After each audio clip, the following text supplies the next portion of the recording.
The first thing, I was at that Indiana game, and that was at the women's game. It was definitely 2 points and a foul, right? So Coach Sippa said it the nice way. I don't know if I could have reacted like that. I guess I can comment on that, right? He can't, right? I was a fan. It was definitely 2 points and a foul. We should have been at the free throw line, icing the game. So I know he couldn't say it, so I'm here to say it for him. I was there.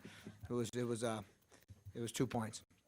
But we had a great road trip again. We started in Bloomington. Like I said, we were there watching that game, but we wrestled the next night. Guys did a great job. We got some wins from guys that haven't won much this year. 174, Jared Kradinger and Taylor Watkins got us a win there, and that was it's a big deal for those guys to start winning and get some confidence. And then we headed to Purdue against a really tough top 10 team. And we won a couple of real close toss-up matches, almost beat a couple of top 5 ranked guys. And then went on, our big guys went out and got falls for us, and it was an awesome team win, and a great way to finish up our dual meet road schedule, and a great way heading into wrestling probably one of the best teams in the country on Friday night. The defending 4-time national champions are coming into town, so we got our work cut out for us this week, and we're ready. I feel like we're ready for the challenge. Alec. Coach, I think throughout the season, you've talked about the schedule kind of being set up the way it is now, having 4 straight home matches at the end. Is that obviously ideal for that, and can pay some dividends here for your squad to be home like this? Yeah, absolutely. I was looking how crazy this weekend was for travel for some of these teams, and you know what? These are very, very big matches.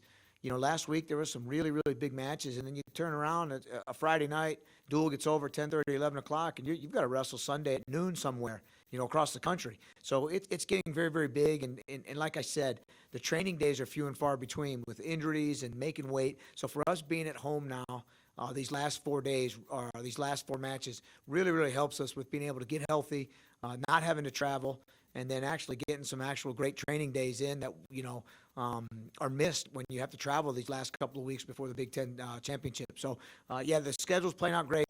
We're excited, for Friday night and Sunday.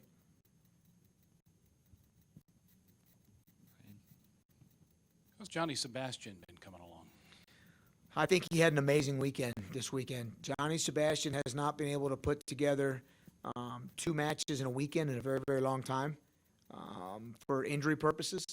And he had 2 really, really good matches, a tech fall Friday night, and then beat a very good kid from Purdue in a close match on Sunday. And I saw him this morning. We traveled home last night. He's injury-free. And I think, knock on wood, we've been treating it very everything has been very cautious with Johnny about how much he's training and how much he's competed. And I think it's going to pay off. He's healthy. He's fresh. And I think he's going to make a good run here at the end of the year. He's been an awesome, awesome surprise. Not surprise, an awesome addition to our program. He's a 6th-year kid, coming from Northwestern, and he's just been an awesome addition to our program. What have you learned from Penn State after their duel against Iowa, and what do you see as a challenge with them coming to town? I didn't learn too much because they looked awesome, and that's what their program has been. Everybody has counted them out all year as, they're going to finish runner-up to Iowa. They're a national championship quality team. They're going to be competing for a national championship. So they've got guys up and down the lineup that are animals. They're proven. They wrestled in a hostile environment in Iowa City and could have won the match. It's going to be a fun atmosphere. It's going to be a fun duel. And our guys are excited. We get to go in as the underdog. That's the fun part. We've got nothing to lose. We get to go into our home arena in front of our fans, rested, and wrestle a team that, they think they're going to come in here and dominate us. So we're, this is the perfect situation for us to go in there and wrestle. So tell us about Bobby Douglas and what you plan to do this weekend. Very excited. Bobby Douglas, and I don't know if you guys know, was my coach, Coach Reeder's coach. He coached Cale Sanderson from Penn State, Cody Sanderson from Penn State, and had a hand in coaching Jake Varner, their coach there too.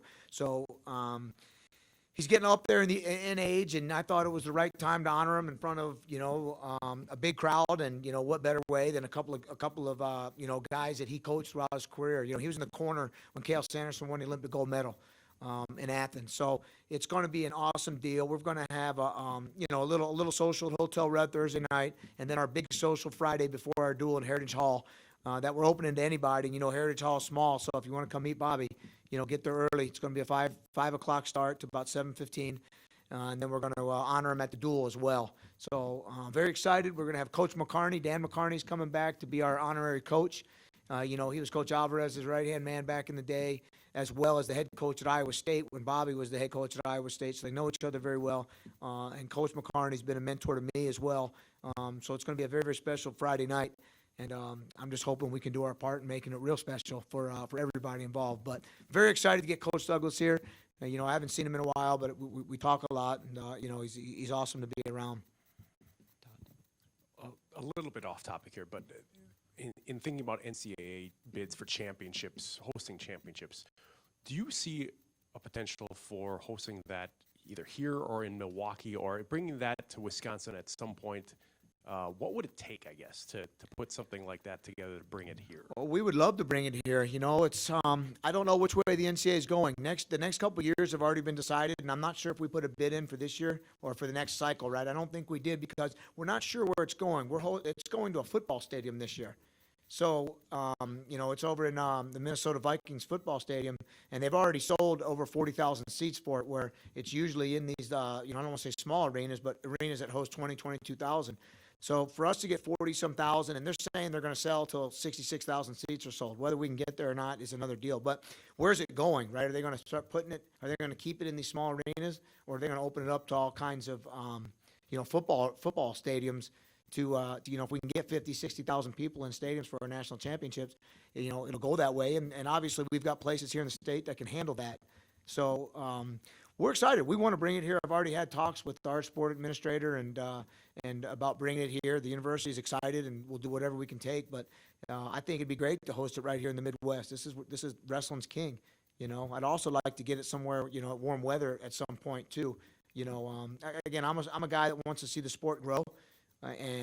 But, you know, when it's been in Pittsburgh, it's been in Cleveland, and it's been the hotbeds of wrestling, the environment is unlike no other. So we feel like Wisconsin's right here in that area with all the surrounding states, that we could really pack the place and draw a good crowd. So I think we'll eventually put one in at some point, but, you know, obviously we'll have to wait till the next cycle. How big was that for Jared Cottager and Taylor Watkins to get those dual wins on Friday? You know, I sat up here and listened to, you know, Coach Granato speak too, and I think it's huge, right? Because they see that they can do it. They haven't won much, but their schedule's been brutal, and they see that they can do it. And you know, you feel like it's a reward for all the belief they've put in us and what we've said they can do, and all the hard work they put in. So both of those guys are pretty good. Both of them can wrestle. And they hopefully they have a little bit of confidence right now. They both went on Sunday. You know, Craddy took the number 4 ranked wrestler from Purdue, you know, down to the wire and lost at the very end. And, you know, Taylor went to overtime and lost at the very end. But I think it's huge for their confidence and to build. And I think their best wrestling is going to come here in the next month and a half. So.